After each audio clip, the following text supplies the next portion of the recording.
All right, so AOC, she was asked about Palestine and Israel. And I want to play you this clip. I want to show you this clip and her response.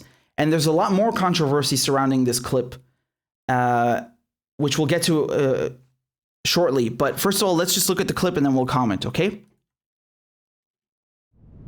So I'm just reading you this. It's from Ryan. It says, on April 1st, AOC did a live stream with Michael Miller, the head of the Jewish Community Relations Council of New York. She was asked about peace between Israelis and Palestinians.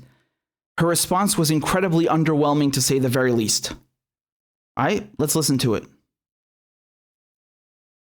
What actions do you think can be taken to support movements towards peace, both between Israelis and Palestinians, as well as within the entire region, such as the Abraham Accords? Mm-hmm. Yeah, so, earlier just now, you and I were talking about the what and the how. Yes. And I think that when we talk about establishing peace, centering people's humanities, protecting people's rights, it's not just about the what and the end goal, which often gets a lot of focus.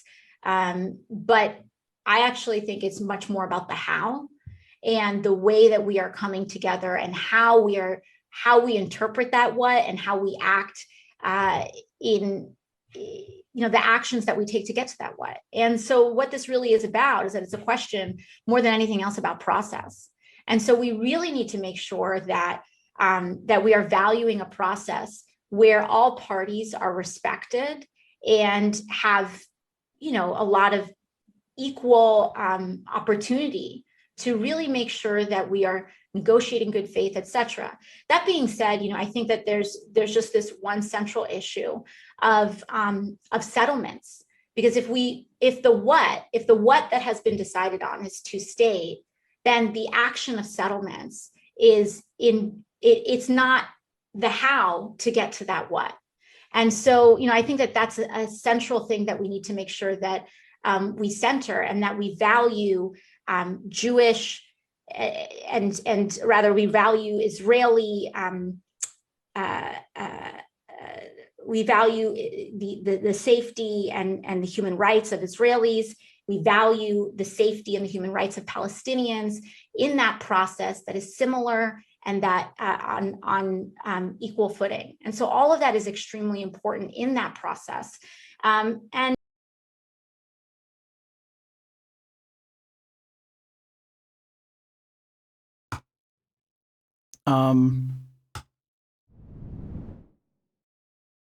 It's not about the when and the who. It's about the what and about how we get to the process of the what. What? Bitch, what the fuck are you saying? What was that word salad? That is the most colossal verbal diarrhea I've ever heard. You don't need 2 minutes of fucking tiptoeing to say free Palestine. You don't need 2 minutes to say, hey, as a congresswoman, I think the United States should stop sending $3.8 billion a year in military aid to Israel so they can bulldoze Palestinian homes and bomb them and kill them and treat them like subhuman, right? It doesn't take you 2 minutes to say that.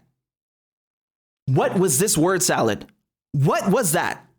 Now look, man, I'm genuinely torn here. I'm genuinely torn because I cannot tell if she is so damn ignorant about this issue or she's just plain dumb.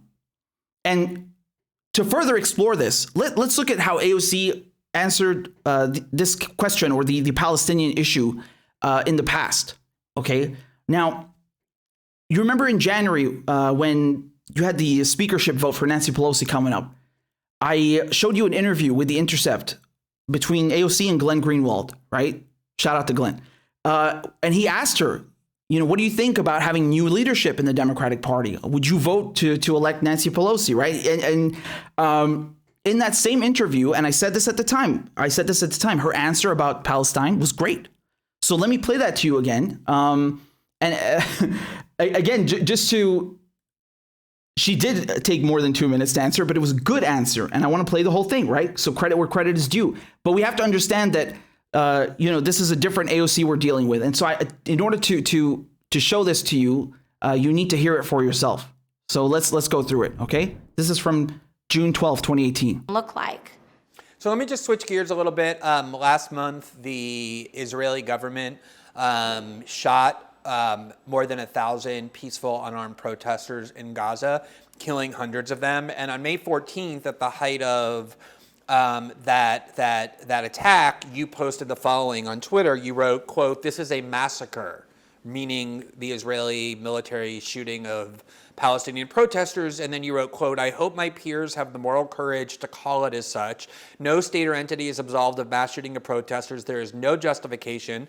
Palestinian people deserve basic human dignity as anyone else. Democrats can't be silent about this anymore." Now, as your tweet suggests, the reason why I think that tweet got a lot of attention, I know the reason why it captured my attention is because it's very rare to hear somebody in mainstream politics talking about, in such clear moral terms, denouncing the Israeli government's aggression and militarism that way. And it's particularly true for a New York politician. Absolutely. Okay. So just quick pause there. Absolutely. You know, it is very rare to hear that, and no less from a politician from New York, right? We're not talking about someone from Alaska. So it is very rare. Okay.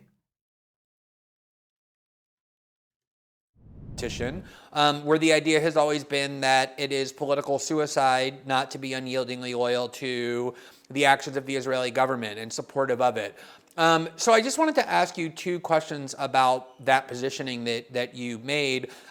First is, did you decide that it actually could be politically beneficial to take that position, or did you believe that you needed to take that position as a moral imperative regardless of the political cost? And then more broadly, do you see a relationship between these kinds of foreign policy issues that don't get quite as much attention these days and the domestic issues that are the focus of your campaign and also of our politics?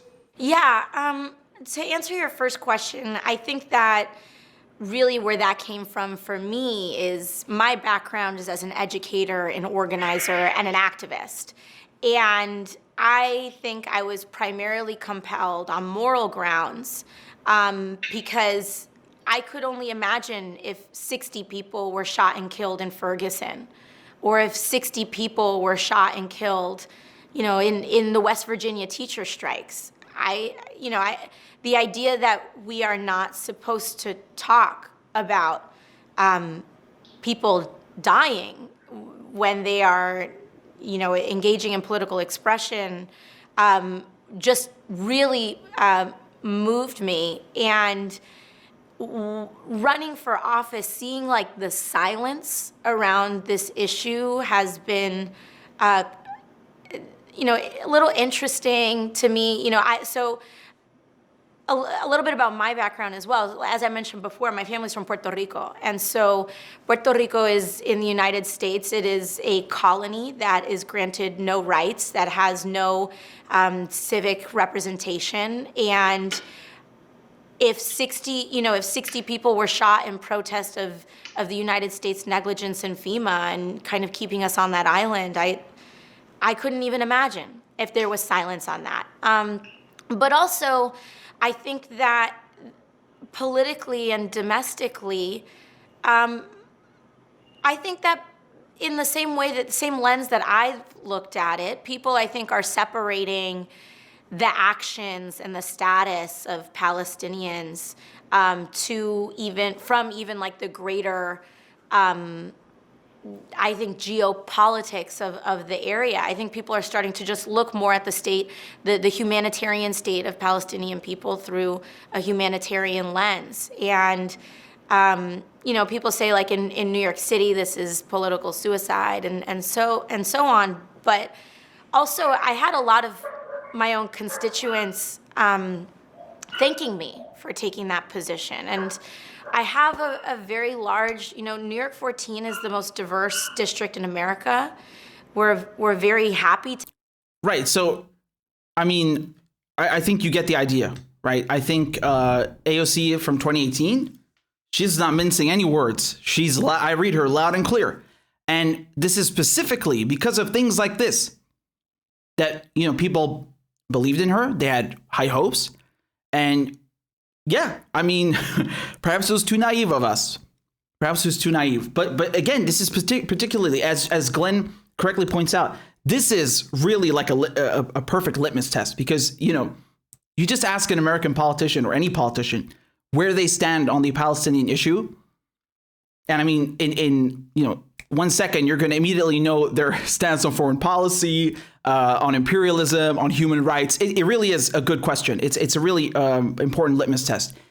And unlike many of her colleagues, well, she wasn't elected yet at the time, but unlike many politicians, and again, especially in New York, she just straight up says, like, yeah, this is not just a political issue. It's a human rights issue. And this is so important to understand. That is really a core pillar of this issue, that people try to politicize it, right? They try to take it out of context and try to overcomplicate it and say that it's just a political turmoil that will never be fixed. Or if you watch my interview with Asa Winstanley, right? This myth that you hear perpetuated, which we address, where people say that, Arabs and Jews, they've been fighting for thousands of years. This is horse shit. Okay. Arabs, Jews, Christians, they can get along fine. And I've seen that myself, right? I come from that kind of environment. So it's not a political issue. It's not a racist issue. It's a colonial settler project. And of course, there is a racist apartheid system towards Palestinians. Absolutely. But it's not because they're inherently arch enemies. That's my point. And she breaks it down very, very succinctly. She says it's a human rights issue. And that's why she cannot be silent about it. And so comparing that, AOC, to this fucking word salad over here. What is this? What actions do you think can be taken to support movement? Not just about the what and the end goal, which often gets a lot of focus. But I actually think it's much more about the how. What are you talking about? What is that? I mean, to be fair, if you want to play devil's advocate, you could say that, in the Intercept interview, she's asked about what recently happened in Gaza, right? Not just, we're not talking about Operation Protective Edge. We're talking about 2018. So this is the right to return marches. You had people that were, she actually said that, it's a political protest, or people were protesting the conditions of FEMA. She tried to make an example. That's not what happened in Palestine.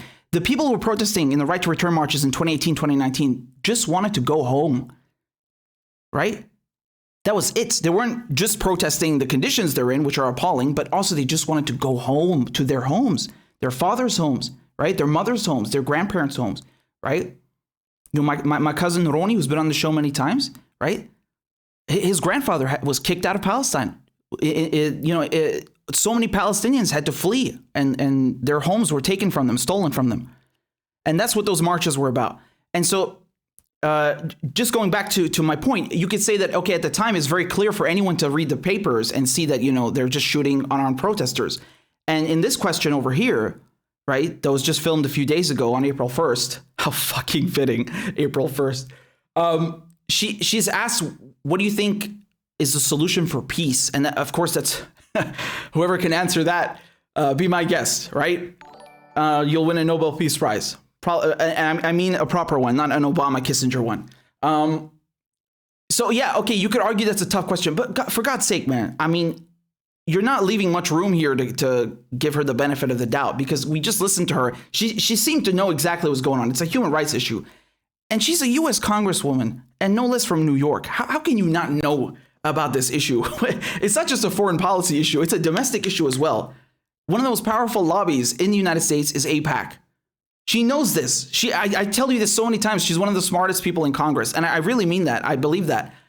So if she doesn't know that, and yes, of course you have ignorant US politicians. I know, but I'm sure she knows better than this. I don't know. I think like maybe it's a mix. Like she didn't know what to say and was trying not to piss off AIPAC at the same time, because now she's obviously elected. When 2018 she was not elected, right? So if she lost her race, whatever, no biggie. And she won her race, great. But now she's already in there. She wants to keep her position safe. So I don't know what this is, but that was a monstrosity of a response. And again, I'm trying not to be too hard on her, because I understand anxiety. Sometimes, you don't give a good answer, or your mind is elsewhere. No, that's not it. That's not what's going on here. That's not a stutter or something. No, this is, I felt like it's, I don't know what this is. God damn it. You don't need 2 minutes to say free Palestine. You don't need 2 minutes to say that, Uncle Joe and Kamala Harris should stop being Zionist scum and, subsidizing the Israeli occupation. And again, I remind you, when they were doing the DNC committee platform, which is a few months ago, okay, it's almost a year now, but because it was, I think, last June, right? They decided Joe Biden personally intervened to remove the word occupation. And they voted not to condition aid to Israel, which, again, I think is a stupid concept in of itself, because it's like, well, it's too late now. They don't need your fucking aid anyway. I mean, in the military domain, they're quite advanced already. If we're talking about the 50s, I mean, yeah, that would have made a much bigger impact. But it's too late now. And this, these are like crumbs. Yes, it's substantial. We're not denying that. Israel is still the largest recipient of aid from the U.S. In total since World War II. We know that.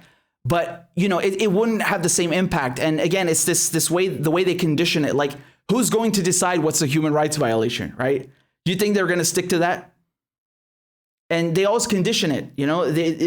They say that, Israel has the right to live in peace and security, and Palestinians have a right to a state. No, Palestinians have a right to a state and peace and security regardless. You don't have to qualify it or condition it, which is what every single one of them does. You think they're actually standing up for Palestinians? They're not. They're actually conditioning it. Like, yeah, Israel comes first and then maybe the Palestinians.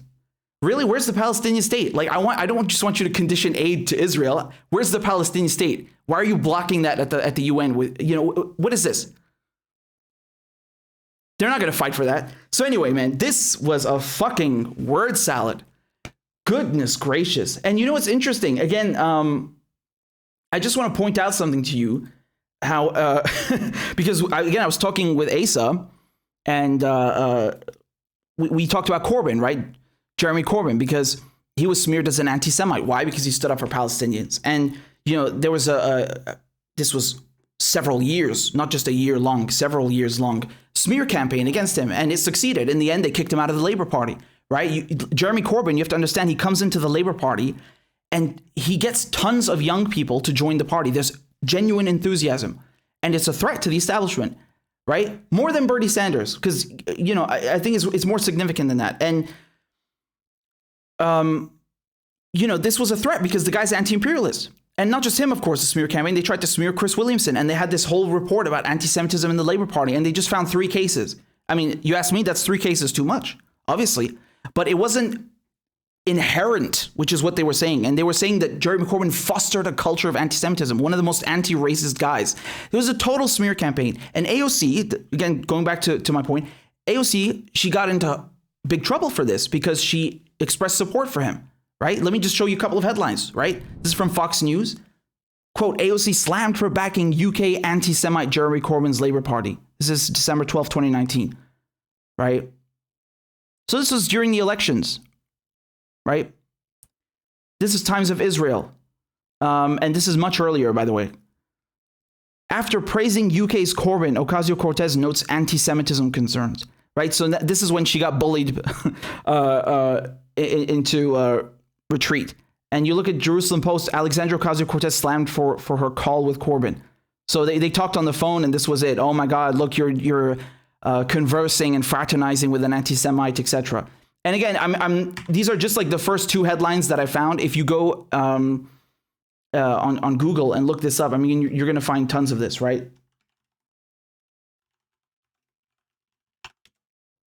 Look, it's all over the place, right? New York Times, Jeremy Corbyn's bigotry problem and AOC's problematic embrace of it. All over, right? So she got into trouble for this. And you would think that after becoming, one of the most famous politicians in the United States, where AIPAC has tons of influence, the Zionist lobby has tons of influence, where you come from New York, and not just New York, you're a congresswoman from the Bronx and Queens. For God's sake, if I know this, you think she doesn't know this stuff? I don't know. I don't know what that was, this word salad she did, but it's unacceptable. As far as I'm concerned, she is no different from the rest, right? She does not need to backtrack and turn into a completely different person. It's a shame. It's a shame because the AOC you saw in 2018, that's AOC, right? That's someone who gives hope. That's someone who looks like they're about business to get shit done. But whoever she is now, oh, there's two completely different people. Two completely different people.